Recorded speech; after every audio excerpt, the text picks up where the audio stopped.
শিক্ষকের দাবিতে স্কুলে তালা দিয়ে সুতার মোড়া লালসিং মোড়া সড়ক অবরোধ করল সুতার মোড়া দ্বাদশ শ্রেণী বিদ্যালয়ের ছাত্রছাত্রীরা। ঘটনার খবর পেয়ে ঘটনাস্থলে ছুটে আসে বিশ্রামগঞ্জ থানার পুলিশ। তবে সড়ক অবরোধে উভয় দিকে আটকে পড়ে প্রচুর যানবাহন, আর এতে ভোগান্তির শিকার হয় ছাত্রীরা। জানা যায়, দীর্ঘদিন যাবত বিভিন্ন বিষয়ে শিক্ষকের দাবিতে আন্দোলন চালিয়ে আসছিল সুতার মোড়া দ্বাদশ শ্রেণী বিদ্যালয়ের ছাত্রছাত্রীরা, কিন্তু রাজ্য শিক্ষা দপ্তরের সে বিষয়ে কোনো উদ্যোগ গ্রহণ করেননি। স্কুলে ষষ্ঠ থেকে দ্বাদশ শ্রেণী পর্যন্ত 108 জন ছাত্রছাত্রী রয়েছে, তাই বিদ্যালয়ে শিক্ষক স্বল্পতায় এক প্রকারে পড়াশোনায় ব্যাঘাত সৃষ্টি হচ্ছে ছাত্রছাত্রীদের। তাই বাধ্য হয়ে সুতার মোড়া লালসিং মোড়া সড়ক অবরোধে বসে স্কুলের ছাত্রছাত্রীরা।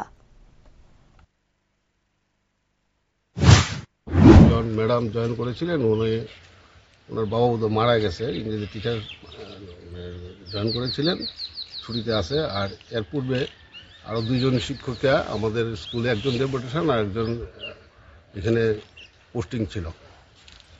তো তারা দুজনেই পরপর ডেপুটেশন উইথড্র করে উনি তার মাদার স্কুলে জয়েন করেছেন, আর আরেকজন ট্রান্সফার হয়েছে। এতে সংকটটা আরও একটু ঘনীভূত হয়েছে। এর মধ্যে বিকল্প টিচার দিয়েছিল, উনিও ছুটিতে, আরেকজন টিচার রিটায়ারমেন্টের পথে এই মাসে চলে যাবেন। আর এর মধ্যে 4 জন শিক্ষককে আমাদের প্রফেশনাল ট্রেনিংয়ে নিয়ে যাওয়া হয়েছে, যার কারণে আমাদের সংকটটা আরও ঘনীভূত হয়েছে।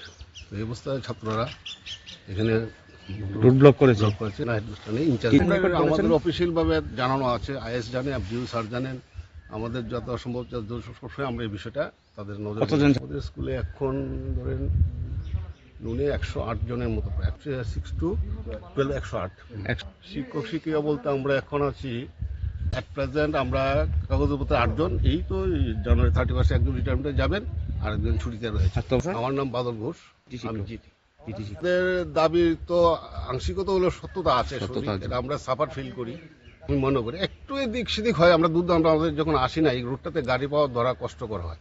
আর আমরা তো ম্যাক্সিমাম আগরতলা থেকে আসি, রাস্তাতে প্রচন্ড ট্রাফিক জ্যাম আসবে, 5-7 মিনিট একটু দেরি হয়। তবে 11টার ভিতরে সবাই ঢুকে পড়ি আমরা। হ্যাঁ, আমরা চেষ্টা করি যাতে প্রেয়ার আগে সবাই আসতে।